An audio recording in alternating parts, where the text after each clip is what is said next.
Ang susunod na programa ay rated PG.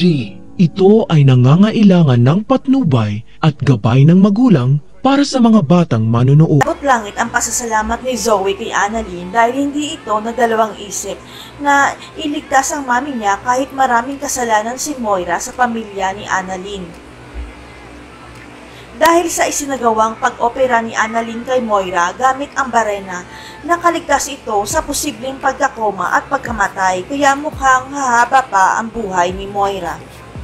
Insakto namang pagkatapos maisagawa ni Annalyn ang surgery, biglang dumating ang mga rescuers kaya nailabas nila ang katawan ni Moira para madala kaagad sa ospital.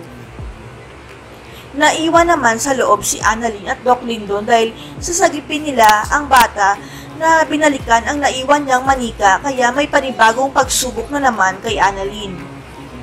Nang magkita ang totoong mag-ama sa labas, hindi napigilan ni Doc Carlos at Zoe na yakapin ang isa't isa dahil ang akala nila hindi na sila magkikita pa kahit kailan.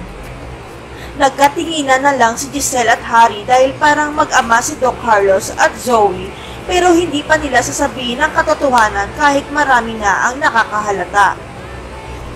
Nakalabas naman si Lynette at Doc RJ sa flower shop matapos dumating ang mga rescuers kaya dinala agad sa ospital si Doc RJ para masalina ng dugo o ram mismo.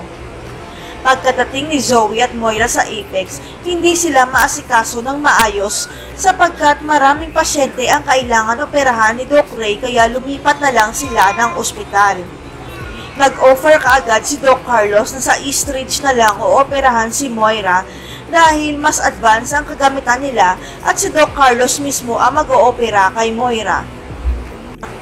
Kaya inilipat kaagad si Moira sa East Ridge para maoperahan sa ulo, kaya lang kailangan ni Moira ng dugo at natuklasan nila na hindi nagmatch ang dugo ni Zoe kay Moira.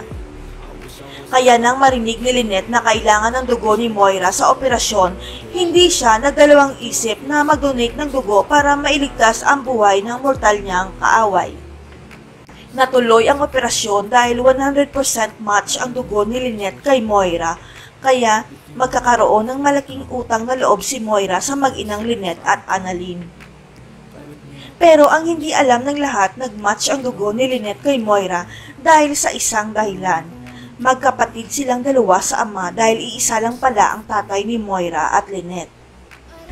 Nagkaroon pala ng anak sa labas ang daddy ni Moira at si Lynette ang naging bunga.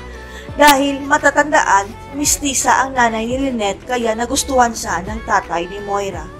Matagal nang alam ni Moira na kapatid niya sa ama si Lynette kaya ito ang totoong dahilan kaya abot langit ang galit niya sa mga anak sa labas lalong-lalo na kay Lynette.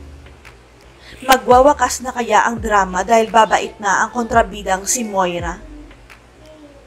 Si Moira kaya ang nagpeke ng DNA sibling ship test ni Zoe para hindi malantad ang sikreto niya? Abangan.